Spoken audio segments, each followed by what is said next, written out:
Hai, welcome back to The Ex Editor bersama saya Kifi Razak. Biar dunia menilai, kita di sini mendengar. Ini bukanlah sensasi tetapi realiti.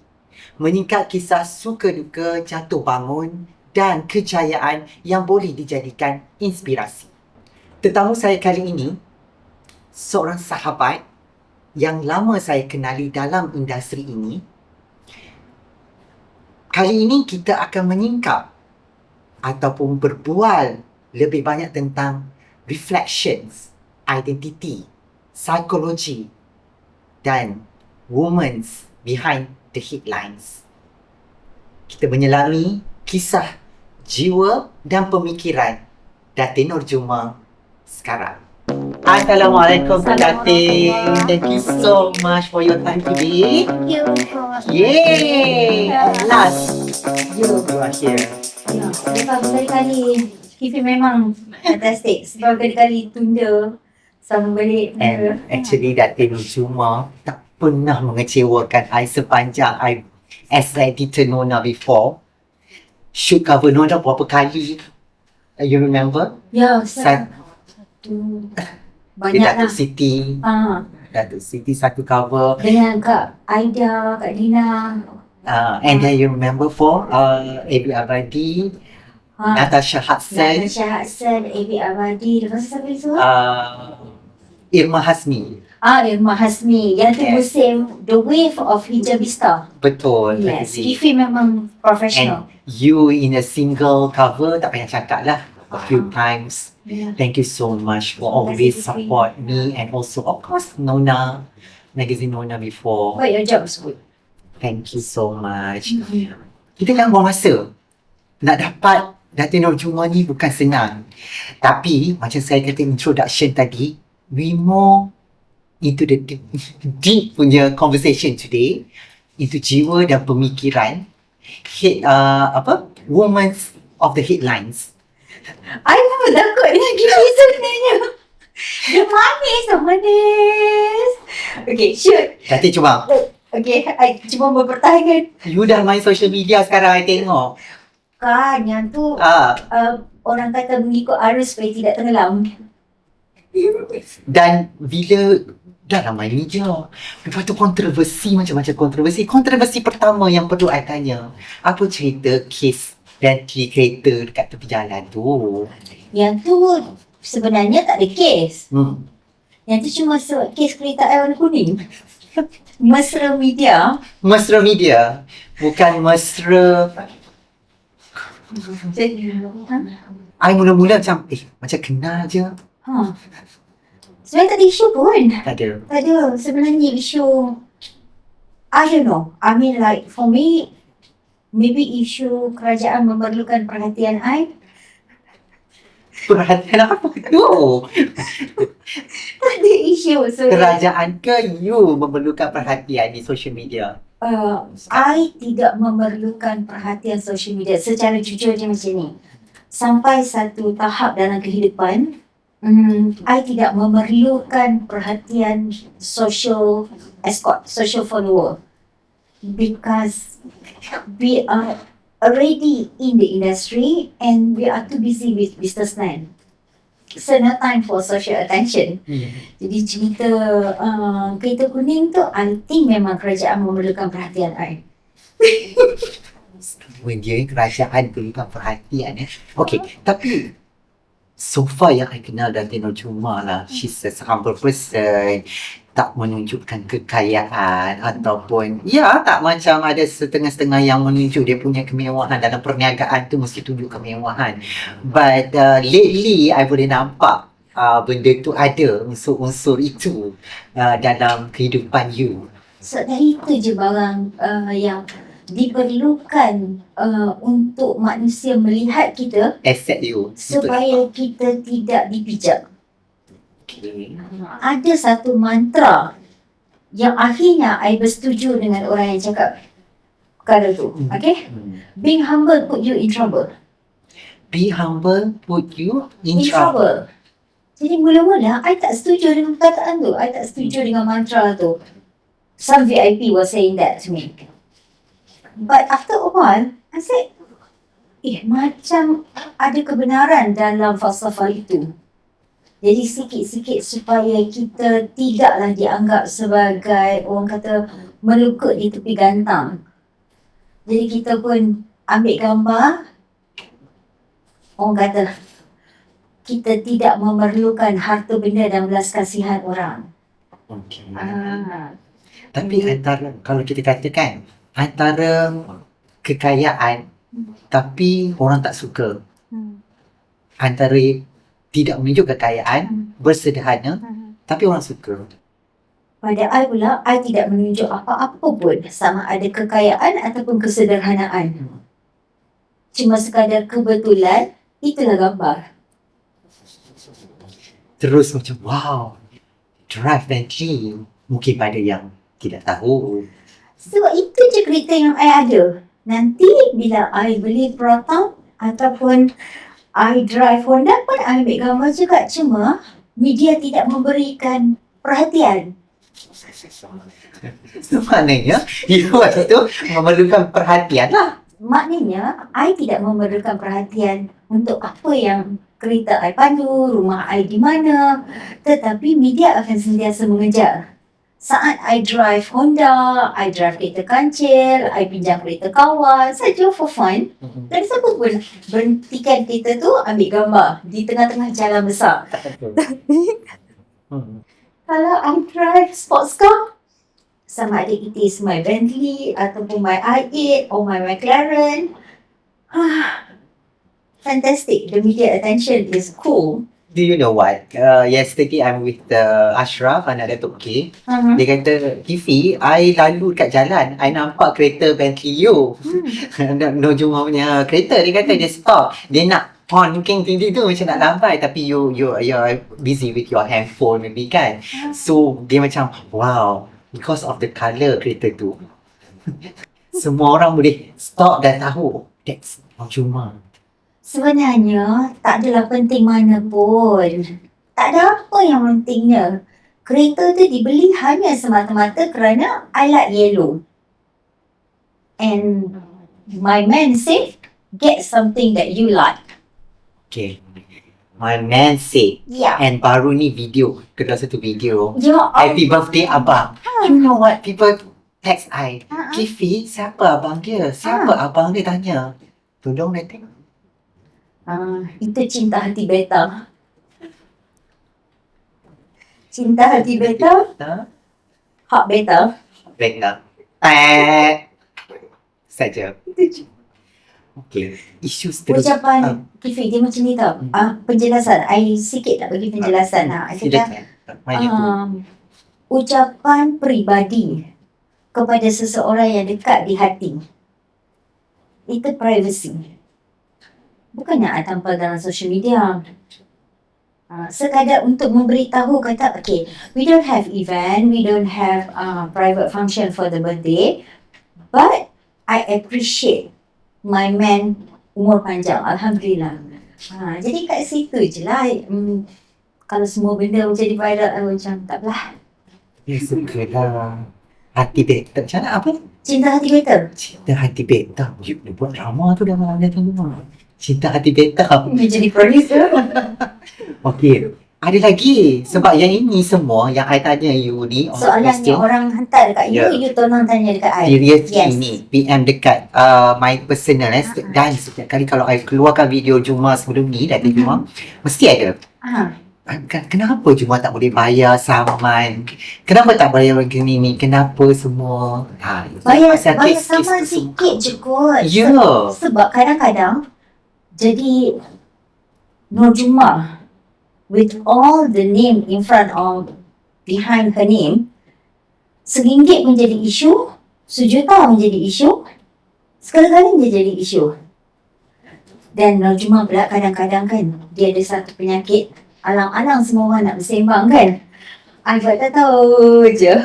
I tunggu je sampai big deal sangat ke GPJ tak ada duit sampai segala-galanya nak masuk dalam media. You biar je. I biar je. Saya biar je. Lepas tu, sebab selalunya speak track I kena setiap tahun dalam RM50,000. Dengan segala macam setiap tahun sama ada I drive laju ataupun tidak, I tetap kena. Jadi sekarang ni I kata, okay biar tunggu, penting ke? Okay, kalau penting I tolong. Kalau tak penting I cakap tak apalah, nanti saya tanya macam mana. Bukanlah orang kata biadab ke ataupun melawan ke, cuma kadang-kadang we take a break to understand the situation. What's going on actually? Bagi cool dulu. Bagi dia cool, bagi dia macam come back. I betul-betul salah ke? Sedangkan semua benda dah bayar. Apa lagi? Asyik bayar je. Tak ada ke macam like perkara lain yang kerajaan nak bincangkan mengenai Nur Jumal dan perkara-perkara lain selain daripada harta dia? Kadang-kadang orang cakap. Okay. Ada lagi? Bila you start in the social media, ada yang tanya I, cuma tu okay ke Kifi? Dari segi mental, dari segi jiwanya, is it she's lonely? Is it she's apa yang dia cari sebenarnya sekarang? Dan is like you are different from diorang lah, ini pada apa yang diorang lihat, different from dulu dengan sekarang bila diorang tengok you punya konten-konten dekat you punya social media. Sebab yang ni I figure out from my research tau. Gen Z tidak suka pada orang yang humble. Satu dapatan dari kajian terhadap masyarakat terkini, Gen Z hanya mahukan dua konten untuk dihormati. Sama ada ditunjuk terlalu miskin, which is that I don't know how to do it, dia macam terlalu fake. I can't be fake. Ataupun dia kena tunjuk apa yang you ada pada keadaan semasa. I'm not showing off, but I'm showing. I'm showing. Aduh, aku pula salah yang sini tu. Macam mana tu? Jadi kan dia macam, I cuma bagi tahu okay. Hint sikit je. I cuma bagi tahu okay. I tak adalah menumpang harta suami orang. Okay. I cuma bagi tahu kata, okay, I have my own place, I just have my own car. I tak perlu untuk letak konten my man sebelah dengan other man. Okay, I tak perlu untuk cerita kata, okay, I'm going holidays with who. Jadi kat situ, I cuma minta dihormati dalam ruang kehidupan yang I pilih sebagai privacy. Tapi bila you on social media tu, kadang-kadang privacy tu, of course lah, not everything you tunjuk. Kan maybe what's yang display dekat social media tu maybe 20% je. Sebab asalnya mula-mula, I tak pernah cerita dekat rakyat Malaysia I ada Bentley. Siapa yang start cerita? I tak ada cerita kata Tapi tu Bentley tu baru satu. jadi macam I tak pernah cerita. Tu tak keluar lagi senarai lagi kereta-kereta lain. Sebab tu macam ni, kalau I tak pernah tunjuk, orang lain tak payahlah kecoh-kecoh. Jadi lebih senang kan macam tu. Dari segi macam dia orang kata kat tanya kan, mental tu, are you okay? Are you okay? Dia orang tanya I. I think I'm very much okay. Sebab I tengok ramai perempuan yang ada mental problem, they don't even realize they have mental problems. Given that, kita orang yang good, okay, reasonable and professional, we understand every logic behind all the move. Jadi soalan-soalan macam tu kan kadang-kadang kalau orang tanya I, are you okay? I akan tanya balik kepada orang tu, you okay? Tapi okay tu yang tak okay sebenarnya. Sebab kita tak boleh mengharapkan semua orang jujur. Nak tunggu semua orang dalam social media yang tak okay tu kata, we are okay actually. Tapi hutang kredit kad ada bertimbun-timbun. We are okay but we still don't have our own house. We are okay but actually we don't even have a job. So what do we want from the society? Because society don't even understand the status of their emotion. Okay. If you have a chance, you ada, kalau you boleh ubah mentaliti masyarakat mengenai persepsi orang kaya. Orang biasa, persepsi mereka pada orang kaya. What you? Sebenarnya manusia ni sama je. Okay. Kaya ke, miskin ke, kalau dia jenis orang baik, orang baik. Yang tu I boleh bagi satu pendapat. I pernah jumpa orang kaya yang baik, I pernah jumpa orang miskin yang baik, I pernah jumpa orang biasa yang baik, I pernah jumpa raja yang baik. Orang tu kalau baik, baik. Simple. Jadi tak ada kata kalau kaya mesti jahat, kalau miskin mesti baik. Tak macam tu. Jadi penilaian secara pukul rata tu adalah satu penilaian yang tidak adil, tapi lebih daripada itu tidak tepat. Macam mana pula bila orang kaya bertindak kasar dengan orang biasa? It must be start with some provocation. It definitely have some provocation. Tak ada siapa pun akan berkasar dengan pihak lain melainkan ada provokasi. Sebab I pernah tengok juga orang biasa pun respon kepada provokasi. Orang kaya pun respon kepada provokasi. Orang kata, kalau kau tak kacau aku tak kacau kau. Dunia ni simple. Siapa-siapa pun akan mengambil Mesti ada sama. jentik tu. Mesti ada jentik. Kalau dia tak jentik, dia kuih. Dia kuih dulu, lepas tu silap banyak lah. Bila dah start kuih. Dia kuih dulu, kadang-kadang dia tak tahu kata, kalau dia kena sepak,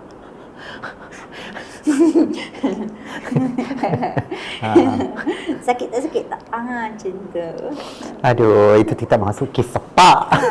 Kalau dia kena sepak, lagi so, sakit.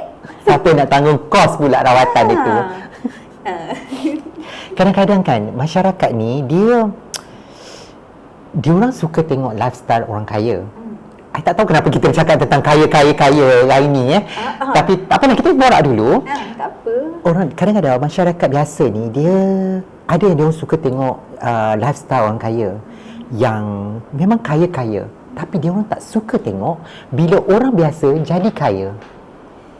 Sebenarnya I think apa yang masyarakat tak suka ialah apa yang dia tak boleh ada. Dia tak suka a perfect human. Sebab tu kalau dulu pun daripada mula I be in the industry secara accident. Jadi daripada mula bila I tahu I duduk dalam kategori package, duduk jauh-jauh daripada media sosial. Maknanya kalau you cantik, you pandai, you kaya, you ada keturunan, ke apa, pandai-pandai bawa diri. Sebab nak kata kita nak follow orang pun tidak, kita nak rampas suami orang pun tidak, kita nak berebut harta orang pun tidak. Jadi kena pandai bawa diri. Sebab masyarakat dah memang standby untuk serang. Jadi bawa diri lah. I mean like kita orang cubalah sedaya mungkin untuk tidak menjentik rasa cemburu. Sebenarnya akhirnya menjadi ketagihan masyarakat. Cemburu masyarakat tu satu penyakit ketagihan sebenarnya. Dia cemburu, tapi dalam masa yang sama dia ketagih untuk feed dia punya jealousy. Kita yang jadi subjek, kita akan pandai-pandailah buat diri, orang kata. Dan bila you jadi subjek, you seorang. Netizen punya bala tentera ni berjuta-juta orang yang akan masuk. So macam mana you nak protect yourself? And then of course I know you are very intelligent person, you are student law, you pernah berdebate dulu semua. So how you block semua benda tu dengan serangan-serangan netizen yang to be honest, kadang-kadang I rasa juga rimas. Yang tu jujur, I don't think I'm good at fake my emotion. Jadi I kata kadang-kadang I rimas juga, tapi bila lama-lama everyone around me cakap kata kalau you tak nak tengok, tak payah tengok, tak payah komen, tak payah tengok, tak payah follow. Kawan dengan orang-orang baik je. So Alhamdulillah, I have all the good friends. I have bunch of good friends. Jadi good friends is important, good family is important, good children is important. Jadi kita boleh macam tak perlu untuk jadi orang yang hidup dalam social media. Dulu-dulu ada satu orang pernah ajak I, tak mati dek keji. Yes. Tak hidup dek puji. Mm-mm. Mesti Givi tahu kan? Ya. So, ada juga pendapat orang tu yang betul. Ambil yang mana betul, tolak yang mana salah.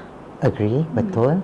Dan bila you of course you are a public figure, you are businesswoman, dikenali semua kan. You berhak juga untuk rasa marah, sedih. And then of course you protect your mental. Kan semua benda tu. Kadang-kadang dia orang lupa kata you adalah manusia biasa juga. Sehingga kan mereka mudah melepaskan hukum dia orang melalui yang tu ada satu perkara yang I buat dari zaman hari I bersetuju untuk jadi public figure. I tidak membenarkan social media ataupun pengikut ataupun peminat ataupun social follower membuat keputusan bagi pihak hidup I. Jadi emosi I tidak tertakluk kepada orang luar yang kita tak kenal. Strangers is strangers. If that person is matter in my life, being there every day, all the time, feed me, help me, provides to me, okay, that person is matter. Kalau orang tu ialah orang asing, cuba untuk bagi pendapat. Satu hari kau tak ada, tiba-tiba ada dalam hidup I. Lepas tu nak bagi pendapat macam tahu segala-galanya kehidupan kita. Mereka cakap, baguslah rajin. Tak marah.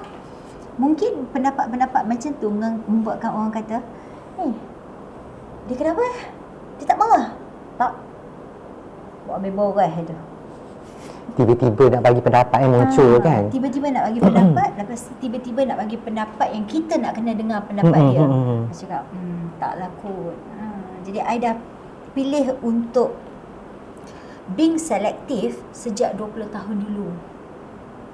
Kalau Kifi tengok pun, I kan orang kata mengada-ngada, ada penyakit tak high dengan semua orang.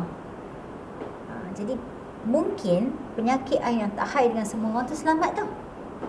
Selamat maksudnya? Selamat maksudnya I tak perlu pun hidup hari-hari nak kena pujuk social follower.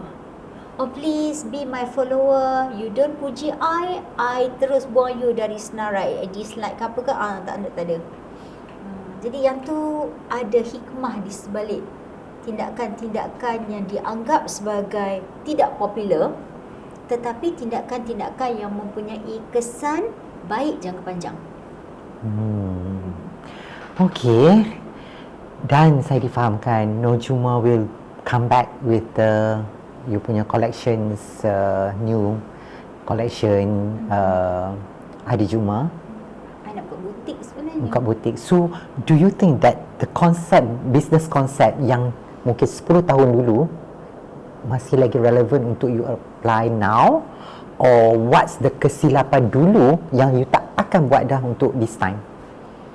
Kesilapan dulu kalau I boleh mengaku ialah I put my item that have a very very high price to affordable price.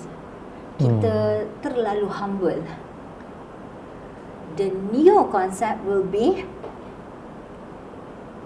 premium luxe. Apa nasib-nasib orang marhain ni lepas ni, Datin? Jangan risau, golongan marhain tetap akan disantun. Kenapa I cakap macam Perdana Menteri? Bersama kita hari ini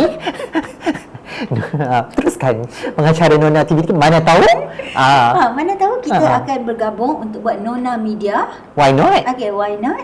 Because memandangkan Nona Media akan that is another project. Okay, my project now have a few, some of my property project, Your plan. Media project, selain daripada Business tudung, planning for my boutique. Sebab the new boutique will be something that people will appreciate the items. Sebab selama ni bila kita meletakkan harga untuk sesuatu tu untuk masyarakat semua, mass market, sampai kerja-kerja seni sudah tidak lagi dihargai. faham. Yes, I get the point. Yang kat situ, point, right? yeah. Jadi kerja, katalah macam contoh reporter yang menyusun cover, reporter yang menyusun fashion, itu kerja seni. We put all our effort kerja separuh mati. Tapi bila sampai dekat orang bawah, dia pilih, kenapa baju tu ada macam, you tak faham kerja seni. So sekarang ni output nilai seni tu sebagai satu keutamaan. So it's mean you nak masyarakat lebih appreciate your product lepas ni. Sebab untuk kita meningkatkan harga diri warga negara Malaysia dalam industri, kita perlu untuk meletakkan nilai seni. Nilai seni tu kena ada satu penanda aras. Selama ni orang Malaysia tidak pernah untuk meletakkan nilai seni itu sebagai satu penanda aras. People likes to go to Paris, people likes to go to Milan, Germany, New York because of they value the arts. Kadang-kadang tengok fashion show singlet je kot. Tapi kita boleh tengok negara yang terdekat dengan kita, jiran Indonesia, dia really appreciate their art, seni dia orang. Jadi macam itu pun di Indonesia pun bila dia start to appreciate the arts, okay, they segregate the society. Yes. The elitist and the marhain are on two different group. Yang marhain kita jaga secara marhain. Elitis kita layan secara elitis. Jadi kat situ barulah kita boleh untuk branding dan bagi nampak jelas. So bila you dah cakap macam ni, mesti ramai yang tunggu, wow, what's next? Adinur Juma nak tunggu butik, nak tunggu produk. So sekarang tengah plan, tengah cari lokasi untuk butik. So nantikan. InsyaAllah. Satu lagi soalan baru I teringat ni. Ada lagi yang tanya kan. Okay. Betul ke Datin Nur Juma bankruptcy? Oh, yang tu soalan membantu kerajaan juga. I risau ni podcast I ni. Bukan dia macam ni. It come from me. Okay. So it's not on your responsibility. It come from me. When the news goes on media, I don't even understand what's going on. Tuan badan tak faham apa. Tuan badan in the stage of what happened? Okay, then I give it to my lawyers. I cakap, Tuan Peguam, tolong saya. Dah ada berhenti takat tu je lah. Tapi kadang-kadang ada yang tanya, Kifi, setakat benda-benda yang macam ada 200,000, Nur Juma boleh bayar. Tapi kenapa dia tak bayar? Because the thing is that I paid a few million. When you paid few million every year for taxation and all the matters to the government, do we need to come up with a statement? Oh, ni banyak ni. Hari ni saya bayar kepada kerajaan Selangor 2 juta. Ambil resit masuk social media. Macam tu. I mean like society need to tell me what do I do actually. I mean like do I inform everybody? Everybody, every move. Okay, hari ni saya beli rumah. Pintu rumah saya berapa ringgit? Okay, kita kena letak resit dekat social media. Macam tu ke? Dia nampak macam pelik je. Tak kelas, tak klasi. Lagi pergi Fiz, dia macam ni. When it comes to money, I have 3 sons. Yes. Okay, the safety of my son paling penting. Jadi tak boleh macam nak cerita segala-galanya. Kerajaan pada I lah, terutamanya kerajaan negeri Selangor, dia cuma berminat mengenai kisah-kisah materialistik. Okay, thank. Lain tak ada. Datin Juma, apa yang lebih Kenapa sakit? gini tukar soalan? Apa yang lebih sakit sebenarnya? Sakit bila kehilangan wang, sakit kehilangan nama, atau sakit bila hilang kepercayaan orang? Mana lebih sakit? Oh, pada I paling sakit ialah sakit bila harga diri dipijak. Masya Allah. Duit kita boleh cari. Betul. Okay, semua benda-benda material semua kita boleh usahakan. Ya, tapi bila orang pijak harga diri, oh yang tu I don't tolerate. Kenapa you cakap macam tu, Datin Juma? Adakah you pernah dipijak? Oh, I think Malaysian government, kalau I boleh letakkan dalam satu perkataan lah, Malaysian government government balik lagi. Okey, salah. Okey. You jangan perangkap I dalam situasi. Okey. I tak perangkap you dalam situasi tu, nanti pening pula. Okay. Nanti kita punya nona media macam mana pula? Nanti kita tak boleh go on kan, itu serius sangat. Okey. I think keadaan kita letak sebagai keadaan, bukan kerajaan. Kita letak keadaan. Ya, yang dipijak-pijak tu. Keadaan tak berminat untuk menguruskan golongan yang ada pemikiran. Itu kerajaan. Ya Itu ke? Keadaan memang tak berminat. Jadi kalau kita dah faham keadaan tu macam mana, kita pilih-pilih lah. Kalau macam pada keadaan harga diri orang lain tu tak penting, semua benda nak cerita. Okey, kalau boleh dating dengan Tuan Syed pukul berapa, maka di mana kita kena inform. Okey, hello Tuan Syed, sekarang kita pergi makan kat mana, nanti kita ambil gambar berdua. Yang tu keadaan suka. Yang nampak propaganda tu suka. Yang nampak macam Tapi tu, yang tu ialah orang kata dihormati. Dihormati dan ada gitu marketing jugalah.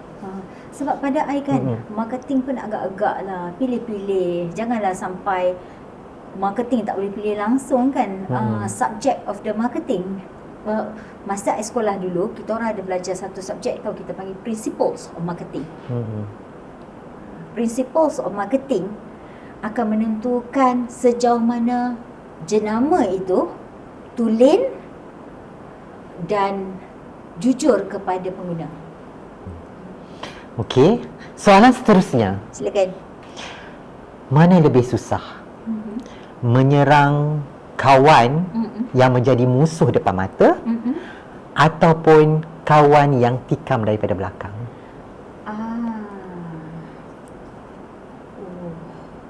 Intelligence question. Keep your friends close, keep your enemy closer. Okey. Enemy tu kena lagi dekat. Sebab kalau ditikam dari belakang, kita dah agak dah. kita boleh rasa. Kita dah boleh bau dah hari datang. Jadi benda-benda macam tu simple. If we take time, we think, we understand, kita dah boleh bau dah. Okay, apa nak jadi next? Apa nak jadi next? Jadi pandai-pandailah jaga diri. Has it happened to you masa hari Juma tengah top, kawan tepuk tangan ramai, but when the everything macam slow down, kawan-kawan? No, my company was attacked by keadaan. My company was attacked by the government. That one, if I can say in public, my company was not being up and down. It was purposely diserang dari negara sendiri. Jadi tidak ada kena-mena. Semua tindakan yang I buat untuk tutup syarikat, tutup kedai, sebab itu adalah arahan dari keadaan, bukan kehendak I sendiri. Jadi I tidak memilih untuk meletakkan beban tu kepada sesiapa. Sebab orang yang buat kerja macam tu, dia kena pandailah. Dia faham sendiri apa masalah yang dia dah buat.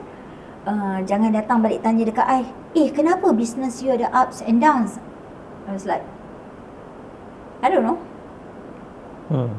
Jawapan I selalu kan macam setengah-setengah benda. Fikir sendirilah. Kalau kita dah groom produk tu, we spend millions for advertising. Yes. Tiba-tiba ada artis yang kerajaan nak fit pelaburan. Lepas tu nak produk tu. Apa you kena buat?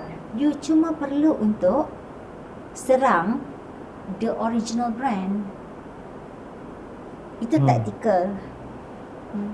Dan I anggap yang tu sebagai satu pelajaran. Okey. Apa mentaliti yang Nurjuma rasa masyarakat perlu ubah bila mereka nak jadi usahawan? Masyarakat perlu ke jadi usahawan? Perlu, dan sekarang kita ramai yang ingin jadi usahawan. Apa mentaliti? Sebab because you've been through into the business world semua ni terlalu lama, dan you dah membuktikan kejayaan tu. Okay. Kalau sebagai orang yang I tak kata kejayaan, business ialah mengenai survival. Orang kata cepat naik cepat turun pun, what is the point? It is about survival. Jadi dalam perkara survival, setiap usahawan kena tanya berapa jam dia sanggup kerja satu hari. Dia kena jujur dengan diri sendiri dulu. Kalau dia nak tunggu, okay, staff kena buat ni, staff kena buat tu, staff kena, bos nak buat apa? Okay, bos nak duduk tunggu je. Kalau ada kamera lalu, okay, boleh masuk social media. Tu jangan jadi usahawan.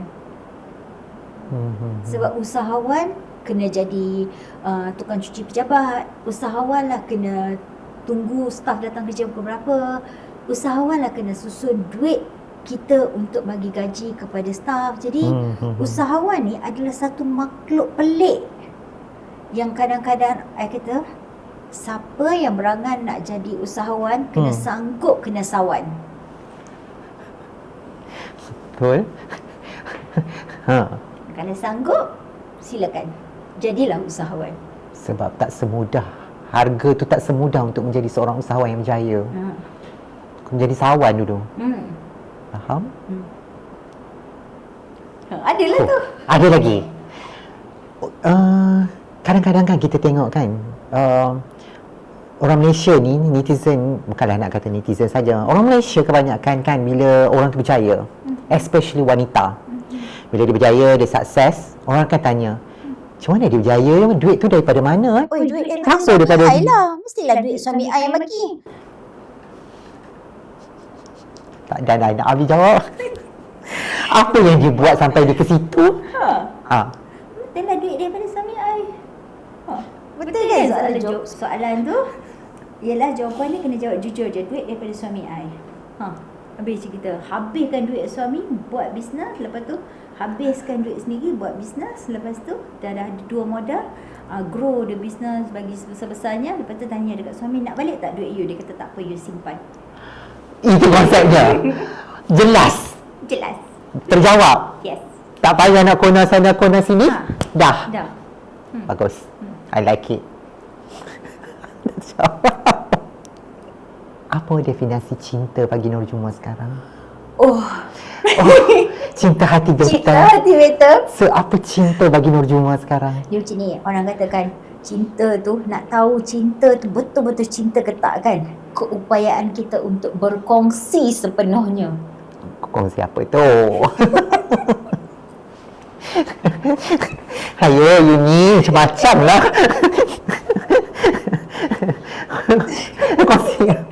Kongsi apa pula? Nanti ramai spekulasi lain pula keluar. Tak apalah, dia macam ni, masyarakat akan spekulasi anyway. Kongsi waktu cerah, kongsi waktu gelap, tak apa. Tapi dalam diri you ada cinta lagi tak? Of course, I Masih ada always cinta. cinta I pada cinta hati beta is not compromise. I bukan jenis, mungkin sebab I jenis yang not expressive tau. Sebab tu bila orang tengok, bila I kata happy birthday je pun dah bergegar dunia. Orang lain semua hari-hari berdaling-daling. Sayang baby. Sayang Love. baby. Love. Nak makan ke tak? Okay, nak swap. Okay, kejap lagi ada pick up line. Sekejap lagi tak ada pick up line. So, I baru cakap happy birthday je deh. Tapi pada I, cinta tu ialah rahsia. Rahsia hati you. Ya, I suka macam tu. I suka kehidupan peribadi I ialah hak I seorang. I tak minat berkongsi dengan sesiapa sekalipun. Cukuplah I dah berkongsi segala-galanya ni. Faham? Daripada dulu sampai sekarang, your style, your image and your appearance, your personality maintain macam tu. Kan? Kenapa Datin Juma? Because sedangkan I tahu you boleh pakai jewellery yang mahal, cincin berjuta-juta ke, boleh pakai heels tinggi dengan handbag ke apa semua, tapi I tengok you rugged macam ni lah. Still maintain you punya, is it?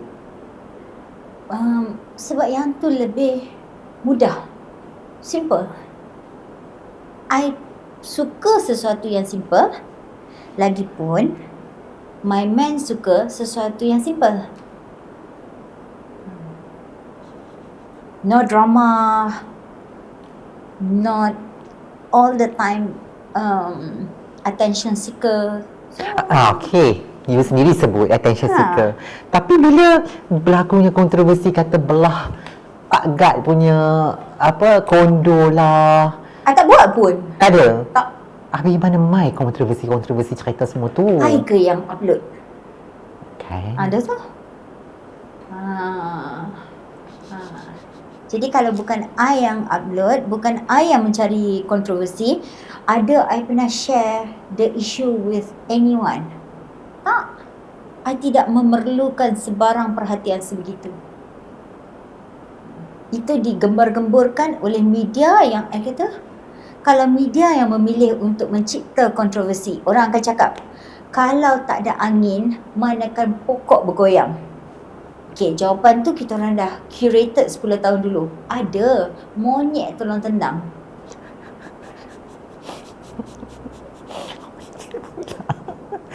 Aduh. Okey, Datin Juma. Ni tak pasti kita je. Jadi macam I kata, apa-apa isu yang be on the social media kadang-kadang nak menjawab. Tapi lebih daripada tu, my ecosystem said that biarlah sendiri nanti, pandai-pandai lah. Sebab orang yang dalam social media, mungkin masa dia follow dan dia marah dengan I, dia umur 15 tahun. Budak on the social media, tengok kehidupan I yang mungkin pada orang yang serba pelik, dia tak akan faham. Tapi bila dia melangkah ke umur 25 tahun, selepas 10 tahun baru dia faham, kata betul juga kisah-kisah cinta, kisah-kisah dalam rumah, kisah-kisah antara suami isteri tak boleh dimasukkan dalam media sebab dia akan menjadi lebih membuak-buak. Dia tidak akan menyelesaikan apa-apa masalah. Barulah sekarang dia akan faham itu seni rumah tangga. Dan kita can see betapa konsistennya Datin Nur Juma dengan tudungnya, dengan dia punya apa kita panggil tu? Brooch Adi Juma. Kita boleh nampak betapa konsistennya dengan brand yang dibawa daripada dulu sampai sekarang. Tu je lah Datin Nur Juma. Sebab I percaya macam mana setia I kepada satu orang. Dia macam kalau cinta hati betul, cinta hati betul. Kita setia pada satu orang tu. Jadi I percaya kesetiaan tu akan ada nikmat dan rahmat di akhirnya. Amin, Rabbal Alamin. Saya doakan juga semoga bila buat comeback dengan new butik, dengan you punya tagline, mungkin dengan you punya konsep butik yang lebih kepada premium, akan terus sukses dan mendapat sambutan. Apa tadi dalam otak kepala I ada lagi sebenarnya nak bertanya. Tanya. Itulah. I spend the whole day for you. You seorang yang educated, you study law.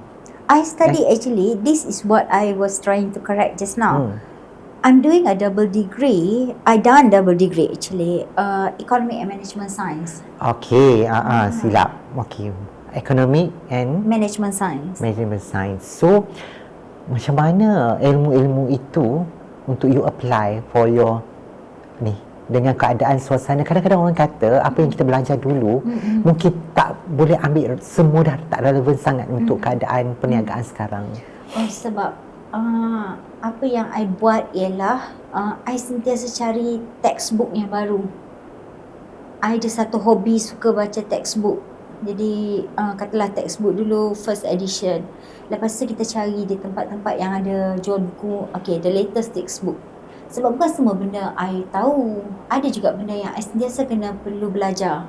Jadi kita cari textbook, cari journal. Lepas tu tanya daripada orang yang berpengalaman. What is the latest knowledge? Benda macam tu lah. So apa yang kita belajar sebenarnya penting sebab itu ialah basic. Dari basic tu kita build up the advanced knowledge.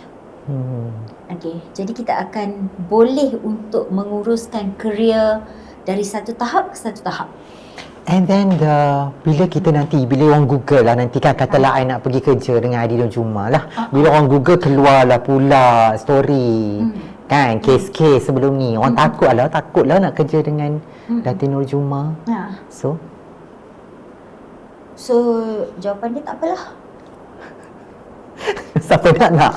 Siapa tak nak sudah. Siapa nak? Datang kita kerja sebab orang yang pernah bekerja dengan I akan tahu standard profesionalisme seorang Nur Juma. Betul. Itu I agree. I tak boleh control media. Jadi I tak boleh control semua orang yang memilih untuk mutuk ke cakap apa. Jadi I cakap tak apalah, siapa yang sudi silakan. Siapa yang tak sudi tak apalah. Sebab I takut nanti dia orang masuk kerja dengan Juma kan, kena standby handphone saja buat video, takut apa-apa berlaku supaya ada bukti. Buat je, apa nak buat. Sebab I pun akan standby CCTV. Correct. Masuk kerja pukul berapa, keluar kerja pukul berapa, I ada dalam pejabat, staff tak dalam pejabat. I tak dalam pejabat pun staff tak dalam pejabat. Jadi I kata, mana pergi semua orang. Jadi I pun standby CCTV, bawah meja, atas bumbung. So jangan jentik. Jadi orang kata, sarang tebuan, jangan dijolok. Okay, I dengar you tengah mencari jodoh untuk adik yang terlawa. Adik yang tersayang. Tersayang, terlawa. So, siapa dah yang calon-calon yang mungkin, kakak ipar aku ada Datin Juma. Tak, dia macam ni tau, dia jangan risau. Sebab adik I, she is educated. She is not me. Dia lebih lembut daripada I. Can see. Okay. So dia lebih, orang kata dia datang dari generasi Gen Z, yang mana dia ada macam extra care, extra volunteer job, Good heart. lepas tu semua benda nak kisah, penyayang. So she may not be me. Jadi I kata yang I cari-cari jodoh ni sebab mak I kata tolong cari kejap. I pun okay mak okay. Mak dah bagi green light. Jadi I just do my job. Tanyalah kalau siapa yang bujang sahaja. Duda tak boleh? Boleh. Boleh. Asmara ini yang Yang tu kan dah nak kahwin dengan Datuk Bida. Tak nak. kahwin ke? Nak tahu. Tak baik mengampak orang. Okay, thank you so much kerana bersama saya kali ini, dan any kata-kata akhir especially untuk mereka yang masih lagi suka jaga tepi kain Nur Juma, dan juga kata-kata positif ataupun kata-kata, satu untuk yang selalu menjaga tepi kain lah, satu lagi any words yang boleh dijadikan pedoman ataupun kata-kata indah lah untuk mereka sebagai motivate untuk menjalani kehidupan hari-hari. Okay. First of all, I memang dah lama nak buat satu ucapan, mengucapkan ribuan terima kasih kepada Kifi dan seluruh tim Karang Craft. Tanpa Kifi dan Karang Craft dan semualah Kak Emma dan ramai lagi pasukan-pasukan. I tengok Farah teringat Kak Emma, ada Kak Mawar, banyaklah wartawan-wartawan Karang Craft yang membantu kerja I, pembangunan bisnes I. Terima kasih banyak-banyak. Satu perkara yang I belajar daripada semua orang ialah disiplin dan committed. Kalau kita disiplin, kita committed, kita jujur dengan diri sendiri. Kita tak perlu untuk fikir terlalu banyak apa orang kata. Just do it what you want. Kita tahu apa kita buat. Kalau kita salah, kalau I salah, I minta maaf atas semua kesilapan yang berlaku secara sengaja ataupun tidak. Kadang-kadang I pun ada angin juga kan. Jadi I minta maaf kepada semua pihak yang ada rasa dan terasa. Tapi akhirnya I suka kalau siapa-siapa ada problem, kita bersemuka, bincang yang tu lebih bertamadun. Bak kata PM Madani. Ya, terima kasih kepada Nur Juma dan saksikan untuk filem seterusnya. Bakal muncul Cinta Hati Beta. Produser dia ada di sini. Kita nantikan ya. Dia buat skrip, okey? I tengah selidik betul-betul dia buat skrip. Producer ons. Tapi siapa yang agak-agak boleh pegang watak Nur Juma kalau kita nak buat filem ni? Siapa you rasa? Ada ke? Ada, my sister ada. Your sister boleh pegang watak you I producer, you producer. Producer perempuan ada 3 orang. Adik I ada. So, tak apa, jangan risau. Yang tu next project, kita akan cari pasukan yang dedikasi. Tapi apa pun, semoga all Terima kasih success to banyak. you for your new adventure nanti. Media, maybe media agency, I don't know, Nona Media ke whatever you want to do.